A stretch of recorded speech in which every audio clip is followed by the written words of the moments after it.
last night about the sweeping allegations by former Blackwater employees, first reported by The Nation magazine, against the mercenary firm deployed by a fundamentalist Christian to kill Iraqis while running a broad-ranging criminal enterprise. In our third story tonight, Countdown has now read those affidavits. We have new details. It has been alleged before that former CEO Eric Prince, a right-wing evangelical Christian, had been smuggling weapons into Iraq. 2 Blackwater employees pleaded guilty last year and turned government witness. A former Blackwater insider at the time told ABC News about the smuggled weapons, quote, "It's a war over there and our guys need them." But that's not the only arms smuggling Blackwater did, according to the affidavit of John Doe number 2, reportedly a 4-year Blackwater executive. Quote, Mr. Prince generated substantial revenues from participating in the illegal arms trade. In other words, he was an illegal arms dealer, a gun runner. Army officials told ABC last year at least one of Prince's M4 assault weapons ended up in the hands of insurgents. And the weaponry Blackwater used, quote, Mr. Prince obtained illegal ammunition from an American company called Lamas. The company sold ammunition designed to explode after penetrating within the human body. Mr. Prince's employees repeatedly used this illegal ammunition in Iraq to inflict maximum damage on Iraqis.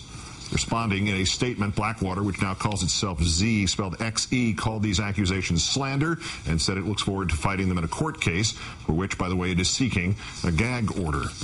Returning here tonight, Jeremy Scahill, who broke this story as a contributor to The Nation and who also wrote Blackwater, the rise of the world's most powerful mercenary army. Thanks for coming in again, Jeremy. Thanks for having me back. The previous assumption that Blackwater had smuggled in weapons for its own use, at least in some sort of pretext of what we had sent them and spent money on them for.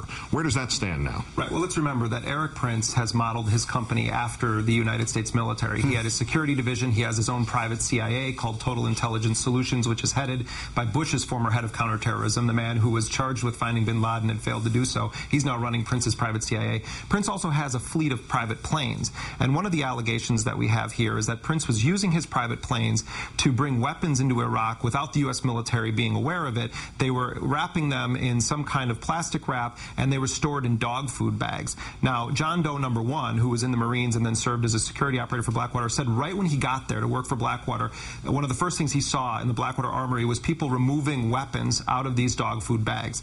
Now, we know that Blackwater has been under investigation since 2007 on allegations that they may have been involved with gun smuggling. At the time, the allegation was that that the weapons that Blackwater brought into Iraq ended up in the hands of a designated terrorist organization, the PKK. Henry Waxman, who was chair of the Oversight Committee, launched an investigation and then publicly accused the State Department Inspector General, Bush's State Department Inspector General, of hindering the Justice Department investigation into the allegations that Blackwater was involved with arms smuggling. Keith, in June of 2008, Blackwater's armory here in the United States was raided by ATF agents, and they seized 17 AK-47s.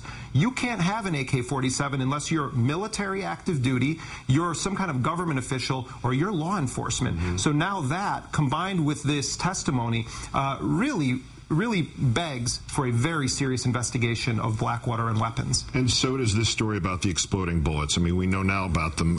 One Blackwater employee had already pleaded guilty to unwarranted shooting of Iraqis in that Baghdad massacre in September of 2007. What else does John Doe number 1, the former Marine who worked for them, say about the killing of the Iraqis there? Can I tell you something about this Lamas ammunition? I wrote about this in my book years ago. A Blackwater operative by the name of Ben Thomas bragged openly of having used these weapons while he worked for Blackwater to shoot an Iraqi in the buttocks, and it killed him, and Ben Thomas described it exploding the entire left side of his body. He then went on to talk as though he was working for the company. The military had not been authorized to use these weapons, and yet Blackwater operatives are using them in Iraq to apparently explode the bodies of individuals by shooting them in the buttocks. When it comes to the questions of what else these individuals were doing, John Doe number 1 describes several specific instances of one of his Blackwater colleagues using a squad automatic weapon, a SAW automatic weapon, which is the kind of gun you use if you want to mow people down, to shoot at civilians that were not posing a threat to Blackwater. He then says that the Blackwater operatives covered it up with the State Department and tried to act as though it was a justifiable kill rather than the murder that he says it was.